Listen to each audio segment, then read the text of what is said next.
રાજકોટમાં land record કચેરીમાં લાંબા સમયથી હજારોની સંખ્યામાં કેસો પેન્ડિંગ છે, જેને લઈ આજરોજ જિલ્લા કોંગ્રેસના સભ્યોએ જમીન સંપાદન વિભાગ અધિકારીને આવેદન પાઠવવામાં આવ્યું હતું। જિલ્લા કોંગ્રેસના સભ્યોનું કહેવું છે કે જમીન સંપાદન અને માપણીઓ પણ થઈ નથી, જેને લઈ આજે આવેદન આપવું પડ્યું છે। જો આવનારા દિવસોમાં પેન્ડિંગ અરજીઓનો નિકાલ નહીં થાય તો ગાંધી ચિંધ્યા માર્ગે આંદોલન કરશું તેવી ચીમકી પણ ઉચ્ચારી હતી। ખાસ કરીને સમગ્ર વિગતમાં જણાવીએ તો રાજકોટ શહેરમાં કે કોઈ પણ અન્ય શહેરમાં વિકાસ કાર્ય માટે ટાઉન પ્લાનિંગ સ્કીમનો સિંહ ફાળો હોય છે। આ ટાઉન પ્લાનિંગ સ્કીમ જ્યારે ડીઆઈએલઆર શ્રી પાસે નિમતાણાની પ્રક્રિયા હેઠળ ઘણા લાંબા સમયથી પેન્ડિંગ રહે છે, ત્યારે કોઈ પણ વિકાસ કાર્ય કરવું હોય એ વિકાસ કાર્યનો વિકાસ થંભી ગયો છે।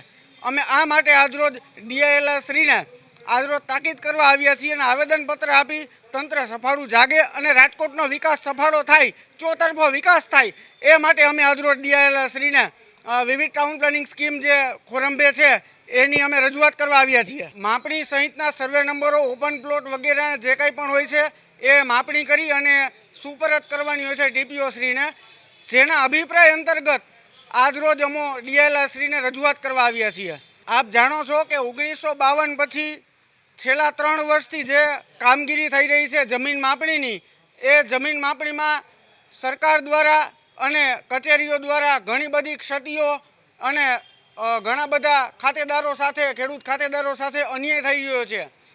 આ માટે અમે પૂરો તાકીદ અને સેકન્ડરી અમે તાકીદ કરીએ છીએ અને રજૂઆત કરીએ છીએ કે ભાઈ આ કામગીરી ચોક્કસ, સઘન અને સટીક થાય, જે માટે અમે ડીઆઈએલઆર શ્રીને પણ રજૂઆત કરીશું। અલ્ટિમેટમ અમે આપવાનું વિચાર્યું નથી, પરંતુ આજરોજ ઘણા બધા લોકો અમને અત્યારે મળ્યા, એઓની રજૂઆત છે કે આ બાબતે સત્વરે અમોને ન્યાય મળે એ માટે અમે ફક્ત ને ફક્ત 3 માસનો સમયગાળો આપીએ છીએ। જો 3 માસની અંદર આ કામગીરી નહીં થાય તો ગાંધી ચિંધ્યા રાહે આંદોલન કરવાની અમારી ફરજ પડશે।